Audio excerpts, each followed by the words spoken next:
Osio, which is hello in Cherokee. My name is Kailey. I am a citizen of the Cherokee Nation in Tahlequah, Oklahoma, and I am so happy to welcome you to Brookline's Indigenous Peoples Day celebration. I am a member of the Brookline Indigenous Peoples Celebration Committee. Thank you so much for joining us, and I am here to deliver the land acknowledgement for today. Let us take a moment to acknowledge the history of this land we call Brookline. This is the unceded land of the Massachusetts people whose traditions, language, and stewardship continue today through their lineal descendants, the Massachusetts tribe of Ponkapog. Today, we are living on land that was taken by force. By 1641, the colonists in Brookline had allocated to themselves almost all land that had been inhabited by Indigenous people.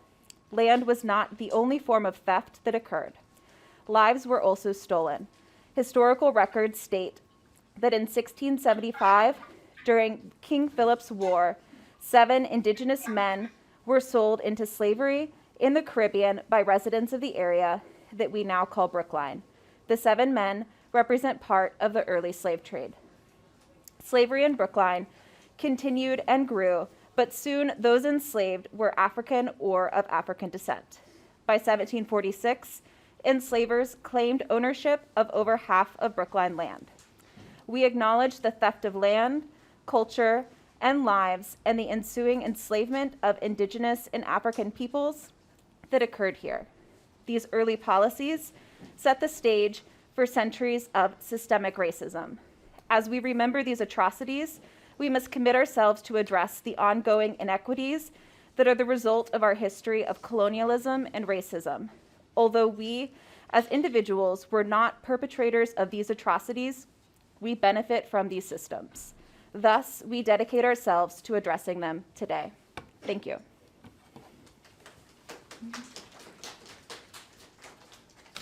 Good afternoon, everyone. And thank you for joining me and my fellow colleagues as we celebrate Indigenous Peoples Day. As most of you know, my name is Felina Silver, and I'm the chair of the Indigenous Peoples Celebration Committee. I would like to share my poem in celebration of today. Each soldier checking what's left of the homes they burnt to the ground. Husbands, wives, sons, and daughters lay slain across their thresholds. Unbeknownst to the soldiers, there would be more natives to take the place of those slaughtered. For a time, history would continue to repeat itself. Many a lesson was learned, but not before degradation was endured.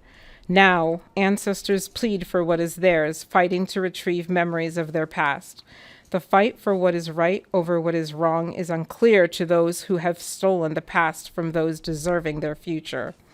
Time is home to hope, filling the hearts of the young as their parents struggle to hold on to what little remains of their pride. They refuse to let go of their culture, teaching all who want to learn, as long as they respect that during such time they are the master and those learning are captured, but only for the moments they are being taught of what they refuse to remember. Teardrops in the soil beneath their moccasins as they lead their captors back into time, to moments they no longer fear treading. Will their efforts live in vain? Will history change or cruelly repeat itself, hopefully making those see their errors of their ways? Will change the course of life that life takes us, teardrops in the soil atop their ashes, dreaming of a better future. I would like to introduce our first speaker, Reverend Dr. Clyde Grubbs, a Unitarian Universalist minister who has served congregations in California, Florida, Indiana, Massachusetts, and Texas, as well as Quebec. Clyde honors his Native American heritage, Texas Cherokee, which informs his spiritual understanding and practice, as well as his anti-racist and anti-oppressive commitment. He has worked for peace, justice, and equality since he was in a Unitarian Universalist youth movement, liberal religious youth. I would also like to introduce who will speak after Dr. Clyde Grubbs.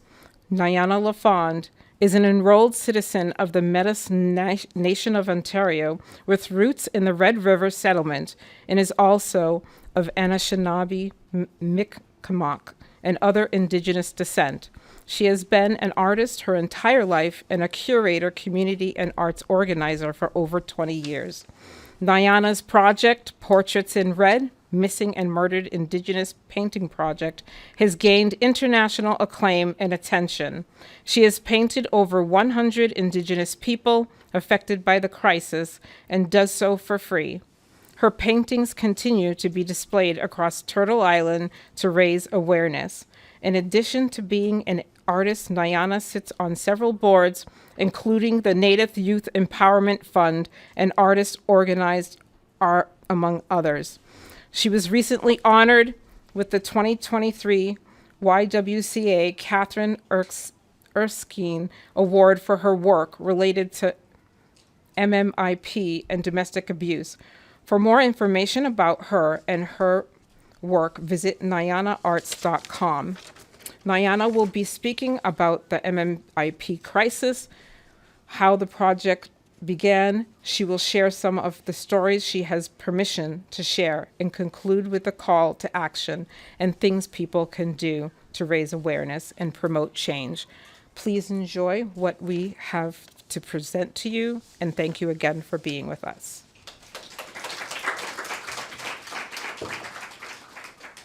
Once upon a time in a land, an island really, not so far away, a sea captain sailing under the Spanish flag came ashore on a small island in the Bahamas. Gunahane, the inhabitants called their home. Columbus named it San Salvador, Holy Savior in the English tongue. The official Spanish narrative reads, shortly after landing, many of the island's inhabitants assembled on the beach, and Columbus gave them gifts of red hats and beads. The natives were reciprocated with gifts of parrots, cotton, and other goods. They go naked as their mothers bore them, he wrote, and so do the women, although I did not see more than one girl. And then he wrote, they are very well made, with handsome bodies and very good countenances. And then Columbus observed, they will make great slaves.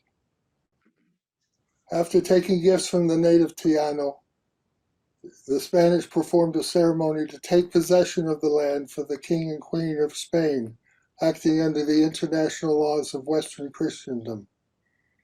Central to the ceremony was a reading in Spanish, which the natives did not understand, instructing the Tainos that they were subjects of Isabella and Ferdinand and were required to submit to their church. Resistance would be rebellion, they were informed. Resistance would be rebellion, and rebellion would mean war, and in a war, Spain would be required to subdue them, confiscate their property, and enslave them. That was the law, Columbus proclaimed in Spanish to the Taino-speaking islanders. There were at least 100 million people in the Western Hemisphere in 1492. That was more people than Western Europe had at the time. 100 million people who developed complex civilizations, advanced sciences, including horticulture. Much of the food we eat was first cultivated in the hemisphere before Columbus. They understood the healing power of herbs. They had insights into mathematics and astronomy that rivaled any people in the world at that time. Western Hemisphere societies were not primitive. In many ways, rivaled Europe at the time. Yes, Europe excelled in armor, guns, and had learned to use rudders on their seagoing vessels. But given all this, so many people ask, how could America be discovered when people were already here? Not many people are aware that this act of discovery and possession is based on a legal doctrine now known as the doctrine of discovery. Fewer people realize that today, 5 centuries later, U.S. laws regarding Native peoples are based on this doctrine and were recited in Supreme Court decisions in the last 5 years 3 times. The doctrine of discovery is the basis of laws that deny the rights to the indigenous peoples of the Americas, Hawaii, Puerto Rico, the U.S. Virgin Islands. Examining the history and logic of this legal doctrine will allow us to better understand how genocide and slavery were justified by the Europeans and how justification gave rise to racism. It will also help us to have a deeper understanding of migration and border issues. So what is the doctrine of discovery? Let's begin by examining some history 40 years before Columbus's voyage. Portugal was exploring the African coast and colonizing the islands off the African coast and petitioned the Vatican for recognition of their claims. In 1452, Pope Nicholas V issued to King Alfonso V of Portugal the bull Romanus Pontifex, declaring war against all non-Christians throughout the world and instructing the conquest, colonization, and enslavement of non-Christian Africa. In 1452, European Christendom was launching crusades for 400 years at that point. 400 years of launching crusades against Muslims, crusades against Jews, crusades against those who followed the indigenous religions of Europe, the people called pagans. Based on 4 centuries of wars, non-Christians were considered enemies of the church and as such, less than human. According to the bull of 1452, Pope Nicholas directed Alfonso to capture, vanquish, and subdue the Saracens, pagans, and other enemies of Christ, and to put them into perpetual slavery and take all their possessions and property. Given this commission, Portugal began to capture African slaves by making discoveries along the western coast of Africa, claiming these lands as Portuguese territory. Portugal got rich. So fast forward 40 years. Columbus sailed west in 1492, and he was authorized to take possession of any lands he discovered. And they were not under the domination of any Christian ruler. Thus, following the established precedent of Christian discovery meant that conquest, slavery, and genocide would follow. As Columbus sailed with a mandate, his commission did not read, find a shortcut to India. It did not read, find some spices, all these things we were taught in school. It read, conquer somebody, claim lands, enslave people. That's what the orders from the king of Spain was.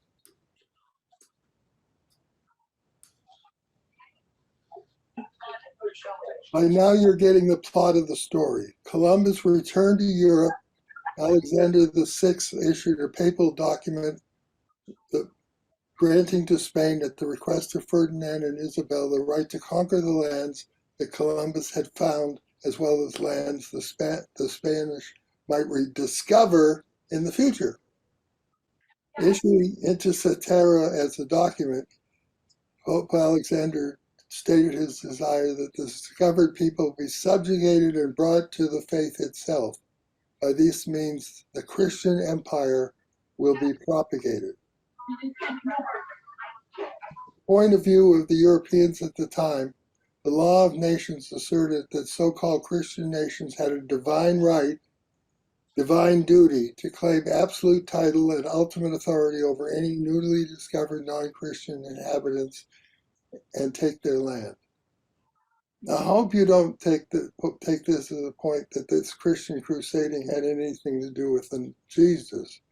It basically is a development of 1,000 years later. Over the next several centuries, this meant that Spain, Portugal, England, France, Holland also claimed the rights to conquer lands with the idea of missionizing the indigenous people. In 1823, This is after the American Revolution, after the settlement of North America. 1823, the U.S. Supreme Court in Johnson versus McIntosh, Chief Justice John Marshall observed that Christian nations had assumed ultimate dominion over the lands of the Americas during the Age of Discovery, and that upon discovery, the Indians had lost any right to ownership of the land and only retained the right to occupancy of their lands.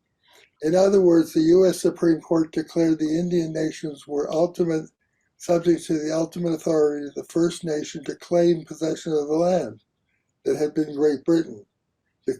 And by declaring their independence from Great Britain in 1776, the United States, had become the successor nation to the British discoveries and acquired the power of dominion from Great Britain. Marshall said this in this U.S. Supreme Court decision and specifically decided the commission issued by King Henry VII to the explorer John Cabot in order to document England's complete recognition of the doctrine of discovery. Then, paraphrasing the language of the charter, Marshall noted that Cabot had authorized to take possession of the land, notwithstanding the occupancy of natives who were heathen, and at the same time admitting the prior title to any Christian king who may have made a previous discovery. So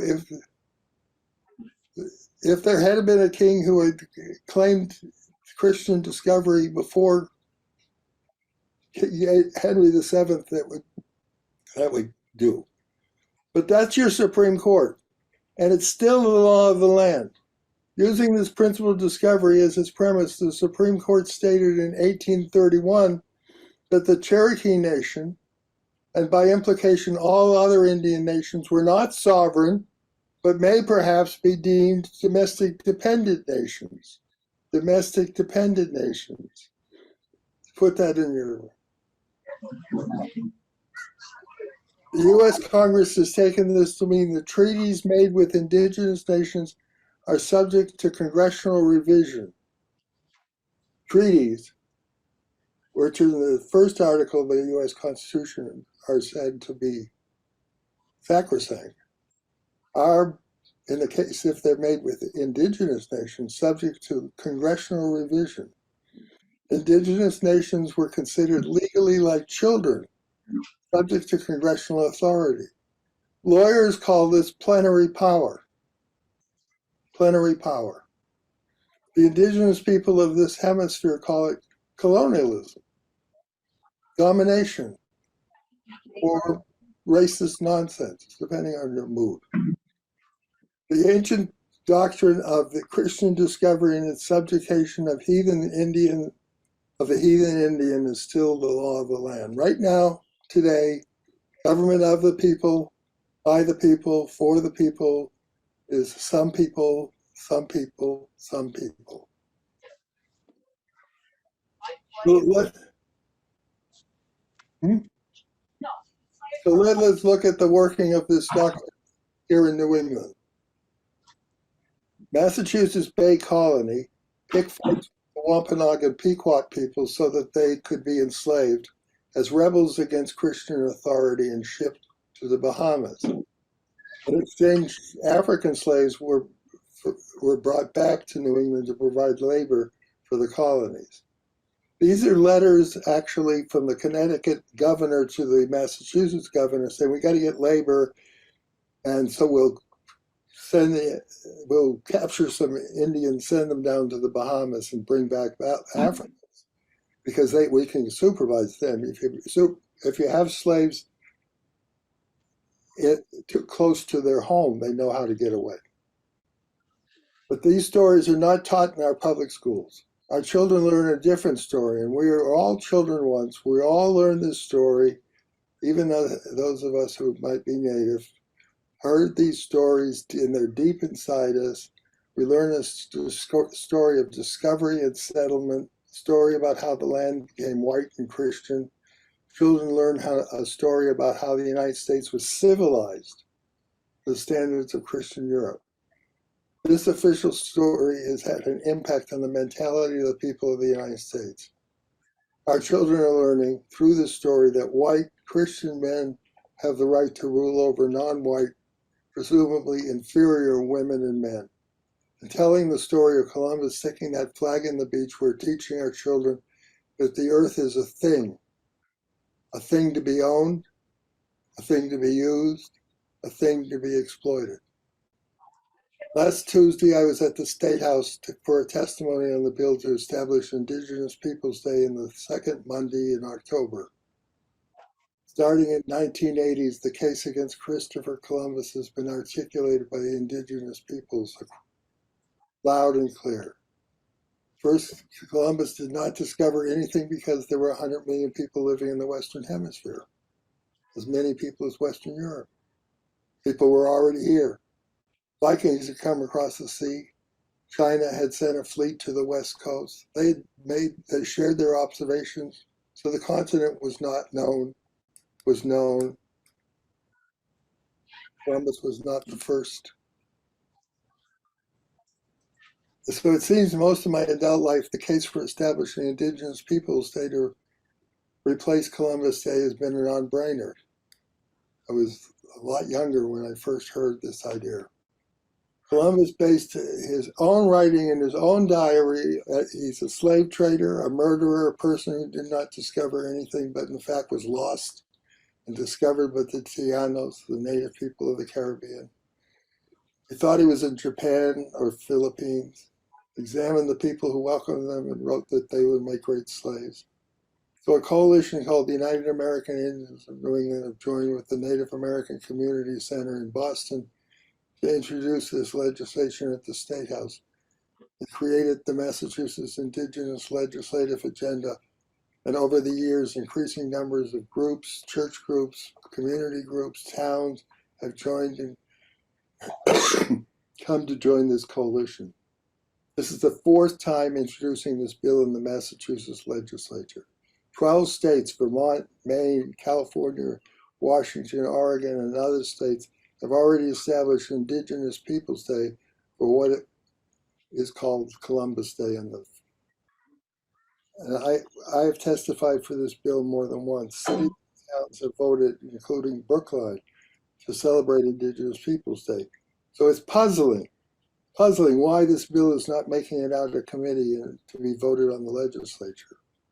All people who write their senators and write their representatives support the change, and all the school children who write the class resolutions saying they don't understand why we're celebrating the first transatlantic slave trader are left with no answer. Why no action? The holdup, I think, is a small group who claim to represent the Italian community of Massachusetts.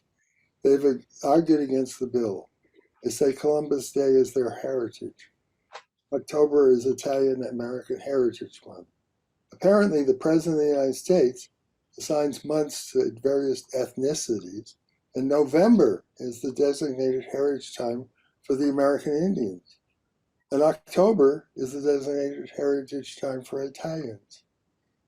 The idea that the President of the United States has the power to determine when Native Americans can celebrate their heritage is colonial to me. It was clear from the point of view of the state legislator, Italian heritage versus indigenous heritage, and they're putting it that way and therefore not reporting the bills out of committee. This is so wrong. First of all, the movement for Indigenous Peoples Day isn't simply about heritage.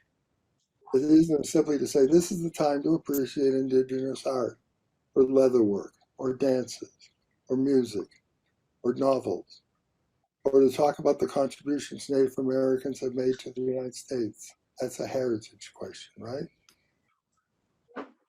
But no, the movement for Indigenous Peoples Day is about overcoming racism. Columbus is a symbol of conquest, the violent power of Columbus, the sailor who sailed from Spain under the Spanish flag and exerted power over the people he conquered.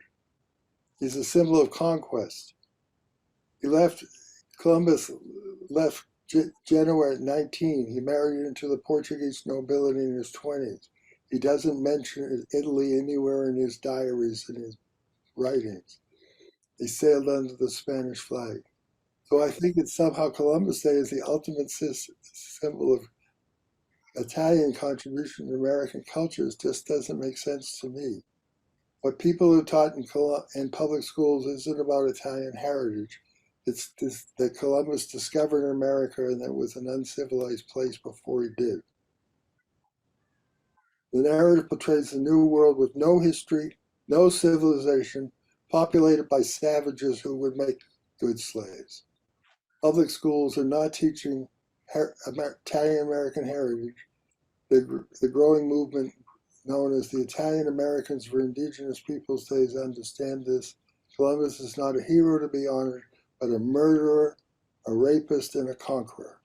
So to me, Columbus Day is clearly a racist symbol, a racist narrative. The idea that North America was populated by savages that somehow didn't know anything is deeply racist. The conquest was genocidal. Tens of millions were killed, and European nations got rich, at least the nobles.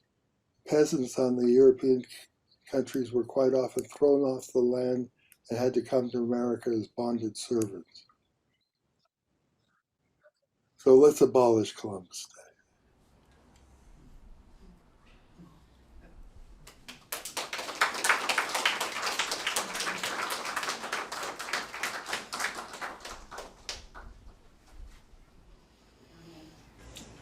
Ani, Elsie, Nayana, LaFond, did Indigenous. I'm an enrolled citizen of the Métis Nation of Ontario, but I'm also of Nishnawbe and Mi'kmaq descent, separate from that. My family names are Pilon, Lesot, Chant, Bernard, and more. I'm here today to talk to you about missing and murdered Indigenous people. It's certainly not anything I thought I would be asked to speak about in my lifetime. Public speaking is not really my thing. I'm an artist. I sit at home and I paint by myself. But I'm a survivor. My mother was a survivor. My grandmother was a survivor. And that's the short way to tell you how I got here. Indigenous women, girls, Two-Spirit, and men are significantly more likely to go missing or be murdered than other demographics. Women specifically and girls are 11 times more likely to go missing or be murdered, and that is a current statistic. That is the statistic as of 2016. But it's happening as we speak at this moment, and it's an epidemic that's happening all over Turtle Island, North America, including here in Massachusetts. How I got involved in this, before I go more into the crisis itself, just so you know where I'm coming from, is I was quarantined like all of you in May of 2020, and May 5th is the day of remembrance for missing and murdered Indigenous people. So I was sitting at home, not knowing what I was going to do with my time, and I was on a group called Social Distance Powwow on Facebook, and people were sharing their stories and their images of their family members, and I said, you know, I'm not really a selfie type person. I'm not going to do my makeup and share it in that way, but I want to contribute. So I reached out to my friend Lorena Bear, who lives in Saskatchewan, and I said, could I paint you for this? And she said yes. The response that I got when I shared it was huge. Over 2,000 people started messaging me. So I did another, over 3,000. And I said, you know what, I'm stuck here and I have canvas, I'll do this for free. It's the right thing to do, it's medicine and it feels right. And it'll help me heal. I got 25 in the first day, all stories and people, and I said I can't pick and choose. I thought maybe I would get 5 and that would be the end of it. But as of today, I've painted 110 real people, all who've come to me, who've trusted me to share their stories. And I take that very seriously. Each person is a real person affected by this. And when we talk about this crisis, everybody seems to put it in the past, and it did start in the past. It started at the beginning of colonization. There are letters written home by soldiers to their families and friends that say that I keep 1 to 2 Native women under my bed for my personal use. The dehumanization of Indigenous people, especially women, goes back to the beginning. It's difficult, but I want you to take a minute and put yourselves in the mindset of a colonizer. When you show up, you have to take over this land of very strong people. This is a matriarchal societies. We're each individual societies. I don't want you to clump us all together because we're all very unique. But as a whole, we are matriarchal. So the best way to take us and break us down is to destroy the matriarchy. It is to get rid of the women and the girls. So the best way to colonize a civilization is to break their hearts. And in order to do that, you have to go after the women here. So this started from the beginning, and I don't like to go down the road of conspiracies, but this is a big slap in the face as a conspiracy. Because if you look at it, and you look at how things have gone over time between that and the words in the Indian Act, all of these things, it has all been systematically laid out to eliminate us or force us to assimilate. And missing and murdered Indigenous people is a part of that. Today, the biggest causes of this are male-dominated extractive industries that have man camps, such as oil companies.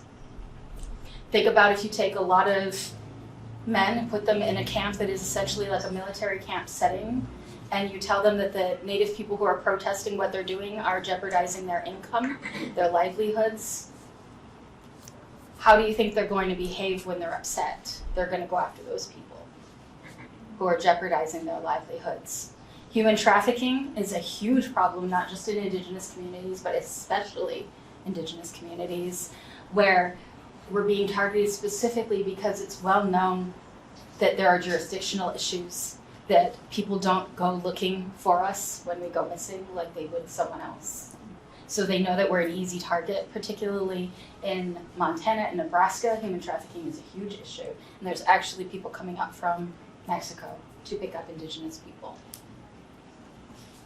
But it also happens here. Right now in Boston, for the last 7 years, there's been an active investigation of a trafficking ring. Right here. So it's everywhere, and it's affecting all of our communities, especially the Indigenous communities, though.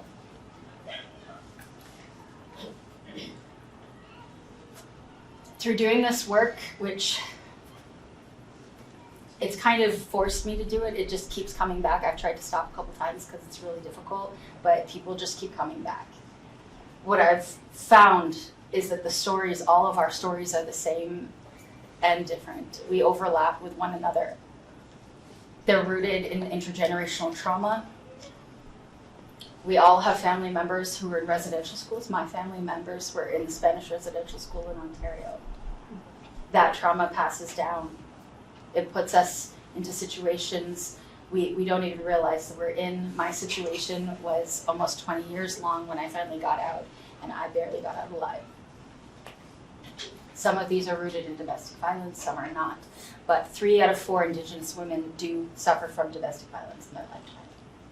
98% of Indigenous people experience violence in our lifetime. And that just trickles down. And it causes this, and it perpetuates it. And then when you talk about jurisdictional issues, it does not just happen on reservations. However, when someone goes missing on a reservation, it is considered not the federal government's jurisdiction. And we're talking about often large bodies of land that are really only covered by a handful of tribal police who are not all on duty at the same time, who do not have the resources that the federal government has. In order to get the federal government involved, you have to know who did it, what happened to the victim, where is the victim's body if they are passed. You have to basically solve the case for them before they will even get involved. And 96% of the cases, the perpetrator is non-Indigenous. So chances are good that person is no longer anywhere near the crime scene and cannot be found. It's only a 2% prosecution rate on these cases. I've been given permission to share a few stories, and I take it very seriously, but I will warn you that they are graphic. I'm just kind of looking around the room to see if there's children here, and I don't see any. Cozy Decora was the 16th person I painted. Her aunt reached out to me and asked me to paint her shortly after she went missing and was found. She was murdered on Mother's Day in 2020, so after I'd already started this. She had 3 young children. She fled her fiance and was finally trying to get out on her own when he found her in a remote area of a Nebraska reservation and decapitated her. Her body was found in an outhouse on fire, along with his clothes and his cell phone, and he was found in the house next to it, asleep with their infant. When the police found him, he said she ran off with another man. When they found her body, he said she did it to herself. I'm still trying to wrap my head around how someone can cut themselves up and put themselves in an outhouse, take his clothes and his cell phone, put them in there, and light themselves on fire. The children were immediately placed with his family without even a question. Her family had to protest outside the courthouse just to get the children placed with them.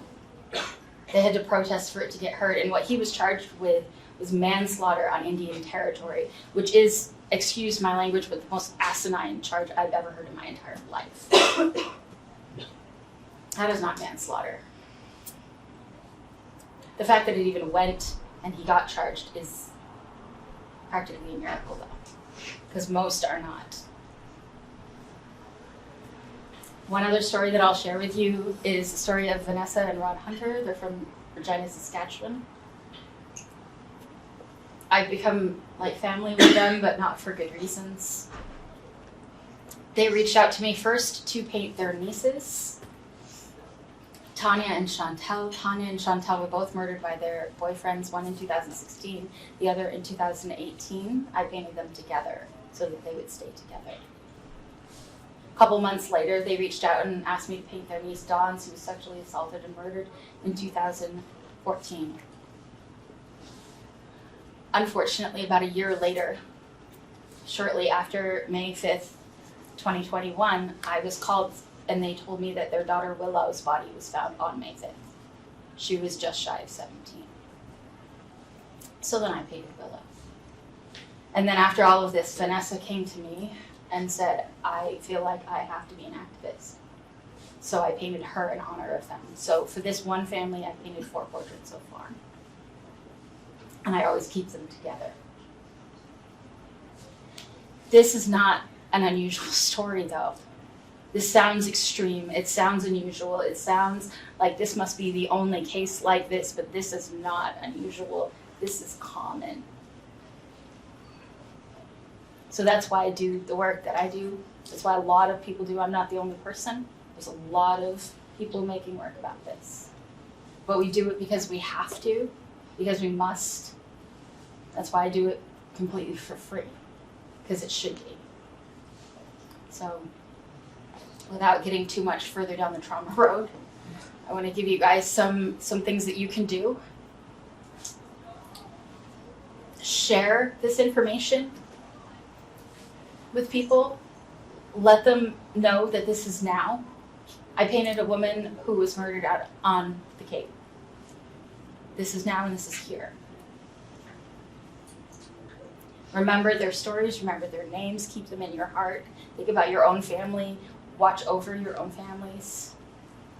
And if you feel compelled to give in some way, there are countless organizations that do need your help, and they're easy to find online. There's ones that work toward legislative change, like the National Indigenous Women's Resource Center and places like that. But there are also more grassroots organizations that really need the help, that help families, because it's expensive to search for someone. It's difficult, it costs money, it takes away from these families and there are children without parents. So if you feel the need to help in some way, please find one near you and help and ask them how to help.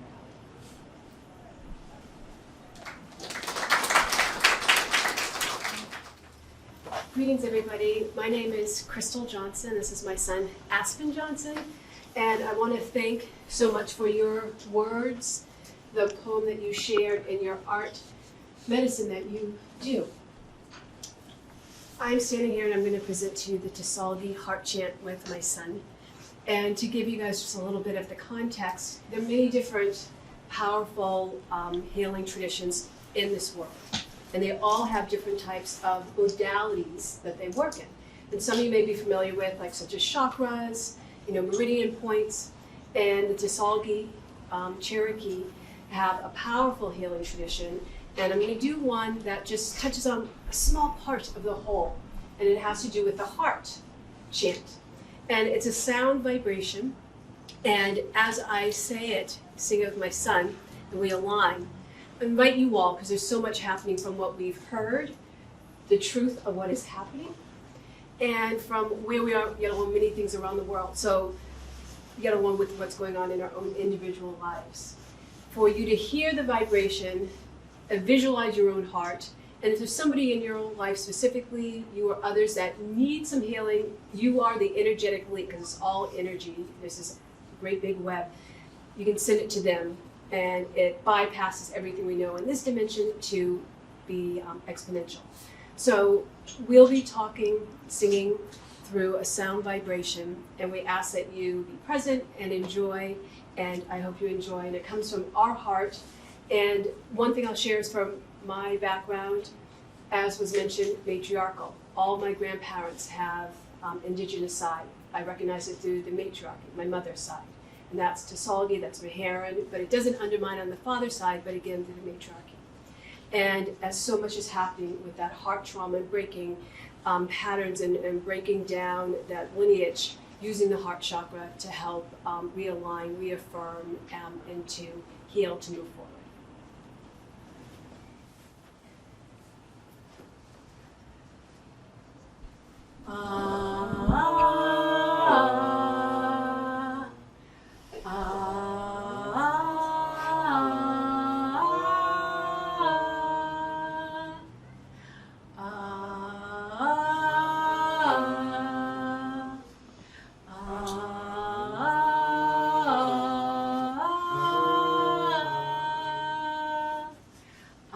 Ateshnaena, ani kone, teshna,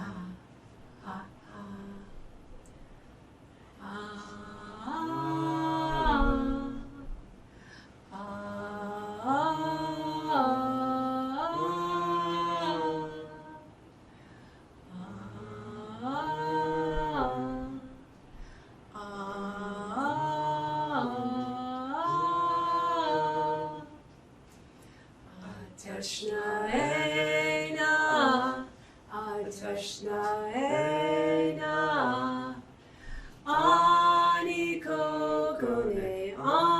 kone, teshna. Thank you.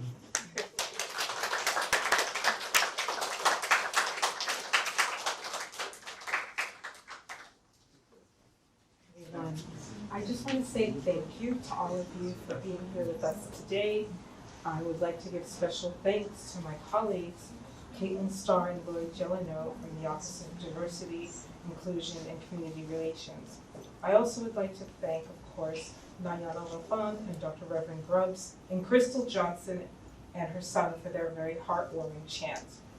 Many thanks to our Chilacates for the amazing food I hope you all had a chance to enjoy. And many of our other vendors, local Brookline organizations, including the Booksmith, Brookline Leader Women Voters, Legislative Agenda, Mothers Out Front, and Footprints, which is a local Brookline neighborhood walking tour with Indigenous history. I hope that you will enjoy the rest of what's going on today outside, and thank you again, and hope to see you again next year.